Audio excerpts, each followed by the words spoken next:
రంగుల రాట్నం షూటింగ్ అప్పుడు అప్పుడప్పుడు ఫ్లోర్కి వచ్చేవారు డైరెక్టర్తో మాట్లాడడానికి, అదే చూడడం. తర్వాత సాక్షి బాపు గారు యాక్ట్ చేయమన్నారు.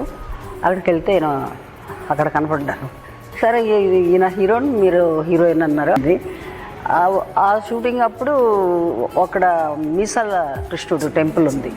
ఆ టెంపుల్లో నాకు కృష్ణ గారికి ఒక మంచి పాట ఉంది.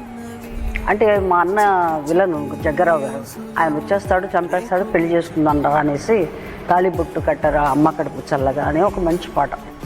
ఆ పాట అయింది, షూటింగ్ అయింది, తాళిబొట్టు కట్ అయిపోయింది. బయటకు వస్తే రాజ్బాబు అక్కడ ఉన్నాడు అని నోరు ఊరుకోలే. మీ ఇద్దరికి ఈ గుళ్ళో పెళ్ళయింది, మహత్యం ఉంది, మీ ఇద్దరికి పెళ్ళి అయిపోతుంది అన్నాడు. ఆ తర్వాత ఇంకా అట్లా కొన్ని సినిమాలు, ఎక్కువ సినిమాలు చేసాము. చేసిన తర్వాత అప్పుడు డిసైడ్ చేసేసుకొని తిరుపతికి వెళ్ళి మ్యారేజ్ చేసేసుకున్నాం.